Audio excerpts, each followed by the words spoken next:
സമൂഹ മാധ്യമങ്ങളിൽ influencer, youtuber, model, vlogger, dancer എന്നീ നിലകളിൽ ഏറെ ശ്രദ്ധ നേടിയ വ്യക്തിയാണ് Jasmin. Bigg Boss Malayalam season 4-ൽ മത്സരാർത്ഥിയായി എത്തിയതോടെയാണ് ജാസ്മിൻ കൂടുതൽ പ്രശസ്തിയായത്. സ്വന്തം നിലപാടുകളും വ്യക്തമായ അഭിപ്രായങ്ങളും തുറന്നു പറയുന്നതിൽ യാതൊരു മടിയുമില്ലാത്ത വ്യക്തിത്വമാണ് ജാസ്മിന്റെ. ഇതാണ് ഏറ്റവും വലിയ പ്രത്യേകത.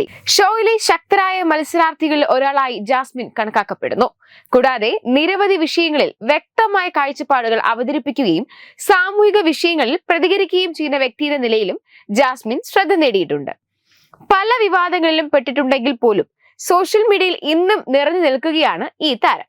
ആദ്യം നെഗറ്റീവ് ഇമേജ് ആയിരുന്നെങ്കിലും പിന്നീട് പ്രേക്ഷക പ്രീതി നേടിയെടുക്കാൻ ജാസ്മിന് സാധിച്ചിരുന്നു.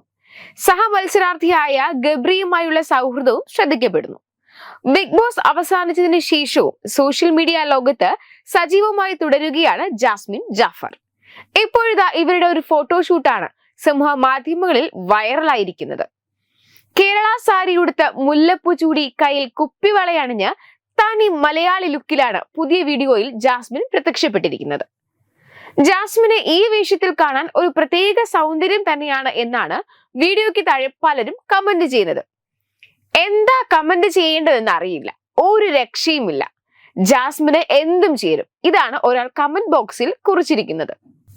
ബ്യൂട്ടി വ്ലോഗുകളിലൂടെയാണ് ജാസ്മിൻ ജാഫർ ആദ്യം സോഷ്യൽ മീഡിയ ലോകത്ത് ശ്രദ്ധ നേടുന്നത്. പിന്നീട് ബിഗ് ബോസ് മലയാളം സീസൺ 6-ലെ മത്സരാർത്ഥിയായി എത്തുന്നു. ബിഗ് ബോസിൽ എത്തിയതോടെ താരമായി മാറുകയായിരുന്നു ജാസ്മിൻ. വിന്നറായി മാറാൻ സാധിച്ചില്ലെങ്കിലും ബിഗ് ബോസ് 6 എന്ന് കേട്ടാൽ പ്രേക്ഷകരുടെ മനസ്സിലേക്ക് ആദ്യം വരുന്ന പേരുകളിൽ ഒന്നാണ് ജാസ്മിന്റേത്. ബിഗ് ബോസിൽ ജാസ്മിൻ ഏറ്റവും അധികം വിമർശിക്കപ്പെട്ടത് ഗബ്രി ജോസുമായുള്ള സൗഹൃദത്തിന്റെ പേരിലായിരുന്നു.